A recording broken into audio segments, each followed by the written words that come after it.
bagi wisata lokal.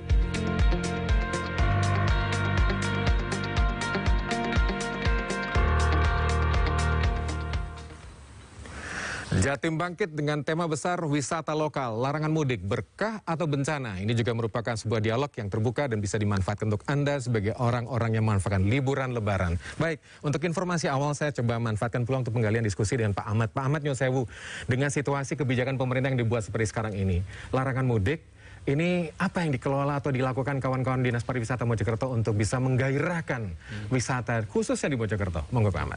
Baik, terima kasih. Sebagaimana yang kita ketahui bersama, sekarang ini lagi punya larangan mudik. Di satu sisi wisata tetap buka. Ini menjadi peluang dan tantangan bagi kami, bukan bencana, tantangan ya. Tantangan peluang untuk meningkatkan sektor PAD maupun pendapatan masyarakat yang berkaitan dengan pariwisata, terutama dengan pedagang dan UMKM. Ya. Tantangan kita juga menjadi atensi dari pemerintah untuk ikut berpartisipasi menurunkan penyebaran COVID-19. Ya. Kami di Mojokerto sudah jauh-jauh hari, kami sudah pengalaman. Kemarin pada saat pandemi itu kita yang memulai membuka pariwisata 4 Juli tahun 2020 kita buka sampai sekarang, tidak pernah kami tutup. Ini juga berkaitan untuk pemulihan ekonomi. Ya, kami siapkan protokol kesehatan. Masing-masing objek wisata baik milik pemerintah kabupaten maupun swasta, kita selalu berkoordinasi, kita kolaborasi bersama-sama bahwa wisata kita ini tetap sehat, aman dan nyaman. Ya. Kemudian para pedagang juga harus ikut mencegah penyebaran COVID, yaitu melalui sama juga dengan melakukan protokol kesehatan yang sangat ketat sekali. Ya. Kami dari pengelola pariwisata dan pedagang PKL dan UMKM juga mempersiapkan protokol kesehatan yang perlu juga harus diingatkan para pengunjung juga harus sama-sama untuk ikut wajib melaksanakan protokol kesehatan yang sangat ketat sekali. Iya, yang lagi seru sekarang ini di Mojokerto saya dengar-dengar dan juga ramai dibicarakan adalah wisata alam, Mbak. Yeah. Mungkin ada perkembangan kabar tentang wisata alam di Mojokerto. Nah, wisata alam ini ya sangat sangat berkaitan sekali terkait dengan penularan atau pencegahan COVID. Yeah. Ya, karena apa? Kami di Mojokerto terutama dengan banyak kolam air, kolam renang dan paling banyak wisata itu manfaatkan air di sana. Di Mojokerto adalah terutama di Pacet Trawas itu merupakan sumber air.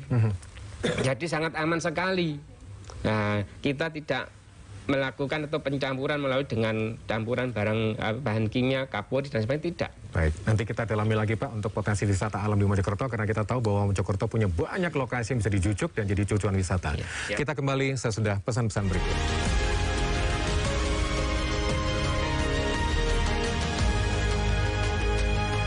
Pemirsa JTV, Anda sedang mengikuti program Jatim Bangkit dengan tema besar wisata lokal, larangan mudik, berkah atau bencana. Tadi kita sempat ngobrol dengan Kepala Dinas Pariwisata Kabupaten Mojokerto, Pak Ahmad Susilo. Sekarang saya bergeser ke pelaku atau pemain atau mungkin juga perencana yang berhubungan dengan dunia pariwisata, Pak Monas Cahyono. Saya tahu bahwa Anda memang punya lembaga yang berhubungan dengan pariwisata dan saya dengar juga bahwa Anda aktif untuk mengkreasikan paket-paket perjalanan yang sangat related dengan alam. Mungkin dengan situasi pandemi ini pasti perlu modifikasi. Seperti apa Pak yang dilakukan? Ya, terima kasih Pak Iman. Kondisi seperti ini kalau dibilang kita ini berkah atau bencana, itu sebetulnya bagi kami pelaku adalah sulit untuk menjawab sebetulnya. Secara real memang kita kondisi saat ini boleh dikatakan kita saat ini adalah kita yang terpuruk. Kenapa? Karena kita sebagai pelaku pariwisata ini kita kesulitan untuk menjual baik itu objek wisata ataupun paket wisata yang sudah kita siapkan. Tetapi seperti Pak Ahmad tadi sampaikan, ini juga merupakan tantangan bagi kita sebagai pelaku pariwisata untuk mensiasati wisata lokal ini apakah bisa dibangkitkan, apakah bisa kita jual, apakah bisa kita kreasikan, kita jual ke khalayak umum. Nah, selama ini kan kalau kita mau jujur, ke wisata lokal ini, para pengguna itu tidak menggunakan jasa kita, tidak menggunakan jasa travel agent. Mereka bisa langsung datang ke tempat-tempat wisata. Jadi kita mungkin mensiasatinya dengan program seperti staycation. Kita menginap di beberapa hotel, yang itu kita jual vouchernya, dengan harapan bahwa nantinya mereka bisa mengeksplor daerah wisata yang kita jual tempat hotelnya itu. Contoh lah seperti di tempatnya Pak Ahmad, kita jual di daerah Pacet seandainya. Kita hanya bisa menjual voucher hotel di sana. Dengan harapan nantinya mereka akan bisa eksplor dengan jalan-jalan sendiri. Karena tidak mungkin mereka akan membeli paket di kita. Saya mau jalan-jalan ke Pacet berupa ikut turnya, berupa ikut makannya, itu impossible untuk orang kita. Nah, itu yang kita siasati mungkin selain penjualan voucher hotel, kita menawarkan juga penyewaan kendaraan. Bagi mungkin penduduk ataupun orang yang ingin berwisata, tidak mempunyai mobil, tidak mempunyai bus, itu bisa sewa ke kita. Mungkin itu yang bisa kita siasati sementara ini. Respon dari konsumen bagaimana Pak dengan modifikasi seperti itu? Saat ini memang tidak terlalu banyak, tetapi contoh yang saya sebutkan tadi, penjualan voucher hotel itu masih bisa memungkinkan dan ada peningkatan dibandingkan tahun lalu. Banding tahun lalu? Iya, karena tahun lalu kan sudah mulai pandemik dan pada waktu Lebaran tahun lalu itu benar-benar sama sekali kita tidak bisa bergerak. Tetapi ini kita masih ada ruang, kita masih bisa menjual, apalagi sekarang walaupun ada pembatasan daerah dan kita masih bisa fokus ke beberapa lokasi yang dekat dengan Surabaya. Kalau bicara soal lokasi atau tujuan wisata mana Pak sekarang yang menjadi magnet atau mungkin punya daya tarik lebih dari biasanya Pak? Kalau dari sini sekarang ini masih Malang Batu masih menjadi tempat favorit Pak Iman. Nah, kami berharap dengan adanya Mojokerto, dengan adanya akses tol yang begitu gampang, yang jarak tempuhnya tidak lebih dari 30 menit sekarang dari Surabaya ke Mojokerto, kita harapkan ini bisa membangkitkan. Karena saya lihat juga potensi di Mojokerto banyak sekali objek wisata. Misalnya kalau potensi wisata desa itu ada nggak di Mojokerto Pak yang sudah dipetakan oleh kawan-kawan Monas? Sementara ini masih belum Mojokerto ya, tetapi kita keluar dari Mojokerto sudah ada beberapa desa wisata. Baik, bicara soal desa wisata, saya coba bergeser ke Mas Halim ini. Mas Halim, Anda sebagai Kepala Desa Sekapuk Kabupaten Gresik ini kan saya dengar juga sudah muncul di sosial media tujuan wisata Setigi ini. Cerita dong Mas, backgroundnya seperti apa nih, latar belakangnya? Monggo. Terima kasih Pak Iman. Jadi untuk kesempatan ini saya mau menyampaikan wisata Setigi itu dulunya adalah pasca tambang. Dan pasca tambang digunakan pembuangan sampah oleh warga sudah lama. Terus kemudian kita jadikan tempat wisata. TPA itu Mas Lum? Ya. Jadi TPA persisnya Pak. Terus kita jadikan wisata. Dan wisata ini menarik dalam tempo 1 tahun. Kita bersama masyarakat kompak dan komitmen untuk merubah keadaan. Jadi kita tidak akan pernah merasakan perubahan kalau kita tidak mau bergerak. Hanya cuma retorika saja. Itu terwujud di desa kami. Desa kami dengan gebrakan 1 tahun kita diem, tidak dibantu pemerintah sekalipun, tapi kita mampu membangun sebuah wisata dengan luas 5 hektar, dengan ribuan pohon kita tanam, kita bangun danau, ada jembatan peradaban, ada candi buatan juga, Candi Topeng Nusantara.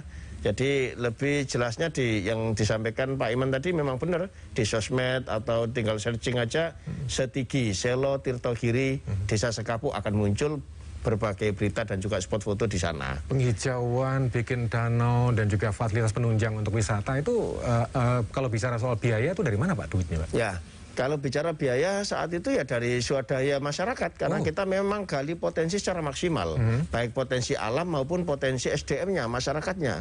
Kita benar-benar mau nyadari kalau perubahan itu dari diri kita atau yang bertahan hidup di situ. Kalau kita sadar saat itu ya kita lakukan untuk perubahan. Jadi kita tidak usah nunggu istilahnya uluran tangan ataupun kita harus minta-minta, tidak, tapi kita harus berbuat. Seberapa yang kita minta? Faktanya di Sekapuk dengan angka Rp8.000 mampu buka lapangan kerja sampai 600 yang beda kakak. Ini real di desa saya terjadi. Jadi istilahnya warga sebagai pemegang saham kalau gitu ya?